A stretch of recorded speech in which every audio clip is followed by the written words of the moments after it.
I better read some more about Sheikh Ibrahim Zakzaky. And I read 15, 20 articles, his own words, the words of his enemies, and I thought, what are the reasons we should support this dear man?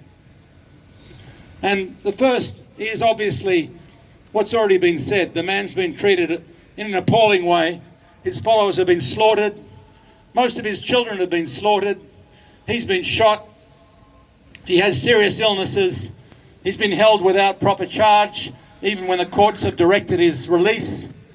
And even if he's allowed to go to India for medical treatment, as the court has now ordered, we should still support this man because of the appalling treatment they've given to him. Secondly, what does he represent in Nigeria? The man is clearly a social activist. He's campaigning against a neo-colonial oil state in league with the big oil companies and the brutality that's gone on with those oil companies for many decades.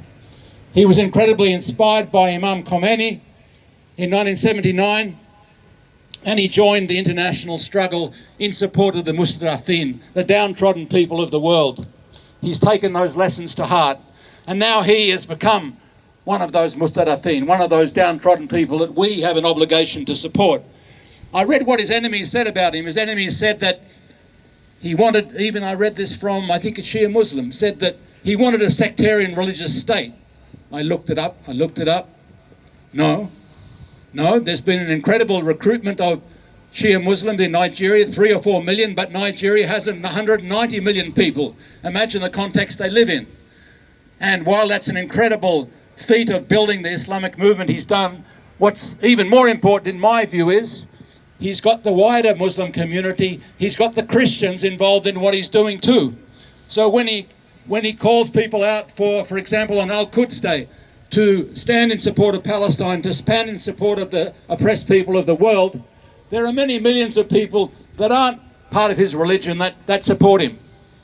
And indeed he says that this international solidarity is not even a religious thing. That's the way we see it in this country, he says. So like the resistance in the Levant, he's turned the resistance in Africa to a much broader movement, and undoubtedly that's been felt as a threat by the elites. Some of the enemies have said, oh, he wants to create a Shia Boko Haram. And half his enemies say that, the other half say that's ridiculous. What does he say about it himself? Boko Haram was created virtually overnight by this oil oligarchy with help from the well-known characters in Riyadh and their Wahhabi ideology. Created overnight, he says, to annihilate Muslims, to annihilate Islam. And when I was reading that, I was thinking, well, this is Iraq all over again. It's Iraq all over again, isn't it? What they've done and what they're saying. Hashid al-Shabi is a Shia Daesh and so on, this rubbish. And I realized, of course, they're telling lies about him. There are lies about him, but even many of his enemies don't believe them. And the third reason why we should support this dear man is he is a decent human being. I read what he said about Islam. He said, don't think that Islam is connected to past dynasties and empires.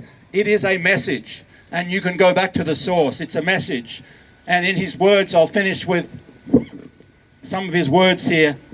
What he says about our weapons are patience, positive reasoning, truth and good conduct. My friends, this is why I think we should support this man, even if he is released, even if he comes back to face trial. Let's continue supporting him. Thank you for coming out tonight. Yeah.